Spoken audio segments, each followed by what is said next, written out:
morning everyone. Welcome to Agarwal classes.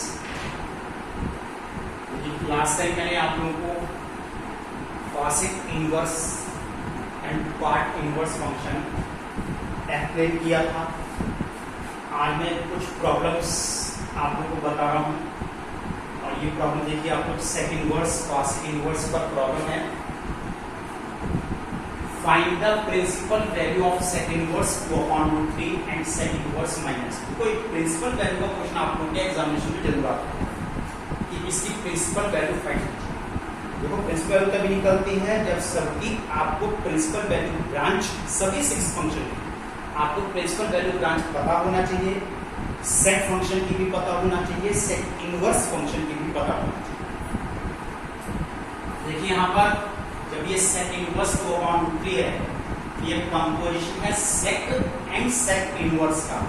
अगर sec inverse में दिया होता है तो composition sec and sec inverse कहलाता है, और अगर सेक में दिया होता है तो कंपोजिशन सेक इनवर्स एंड सेक का कहलाता है.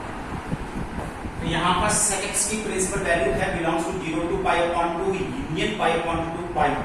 π/2 पर ओपन इंटरवल है, π/2 इसमें एक्सक्लूड है, जबकि क्लोज इंटरवल 0 to π तक है.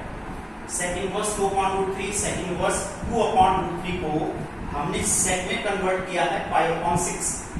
सेक 30 की वैल्यू 2/√3 होती है.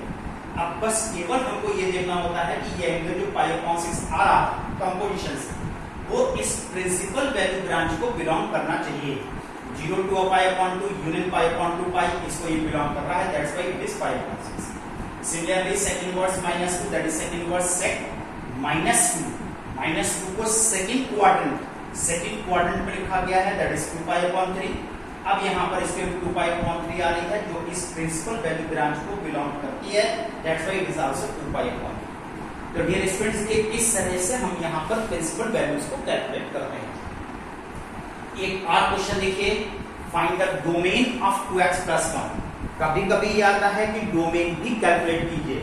यहाँ पर देखिए find the domain of sec inverse 2x + 1, not 2x + 1, this is sec inverse 2x + 1. इसका डोमेन कैलकुलेट करके बताइए. तो यहाँ पर देखिए जब इसका हमें डोमेन निकालना है तो बात आप सेक इनवर्स की करते हैं. सेक इनवर्स का डोमेन होता है -∞ to -1 यूनियन 1 to ∞. तो ये वैल्यू 2x + 1 इस डोमेन को बिलोंग करना चाहिए.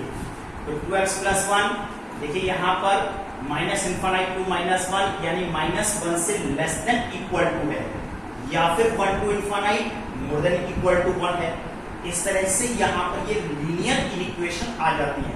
इनको अलग अलग सॉल्व करो, x less than equal to -1 और x more than equal to 0. यहाँ पर x belongs to -∞ to -1 union 0 to ∞ है, और यूनियन से इन दोनों रिजल्ट्स को कंबाइन कर दिया जाता है. This is the domain of sec inverse 2x + 1. ये इस फंक्शन का डोमेन आ जाता है. चलिए आइए dear students, I will discuss with 2 more questions. देखिए यहाँ पर 2 इंपॉर्टेंट क्वेश्चंस मैं अभी आप लोगों को और कराने जा रहा हूं.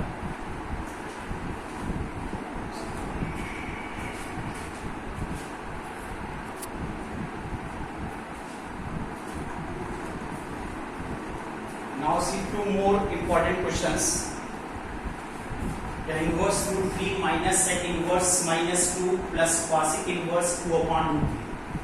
वो इनमें जब कभी भी इनवर्स में दिया है, यहाँ पर √3 को हम 10 से रिप्लेस करते हैं, लेकिन ध्यान रखिए जो भी वैल्यू आप यूज करोगे वो 10 की प्रिंसिपल वैल्यू ब्रांच को बिलोंग करना चाहिए. अगर आप प्रिंसिपल वैल्यू को यूज नहीं कर सकते. 10π/3 माइनस सेक इनवर्स -2 को सेक 2π/3 प्लस कॉसेक इनवर्स 2/√3 को कॉसेक π/3 π/3 2π/3 π/3 ये सभी प्रिंसिपल वैल्यू ब्रांच को बिलोंग करते हैं. तब इसकी वैल्यू π/3 -2π/3 प्लस π/3, यहाँ सेक इनवर्स सेक डिलीट हुआ, यहाँ कॉसेक इनवर्स कॉसेक डिलीट हुआ, प्लस π/3 आ गया. इसको ऐड कर दीजिए, यू गेट 0. एक और क्वेश्चन देखिए, इफ इस तरह के मैंने कई क्वेश्चन आप लोग कराए हैं, उसी में से क्वेश्चन और आ गया है.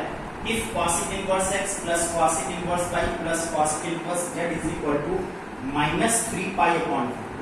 देखिए यहाँ पर तो फाइंड कीजिए x upon y plus y upon z plus z upon x।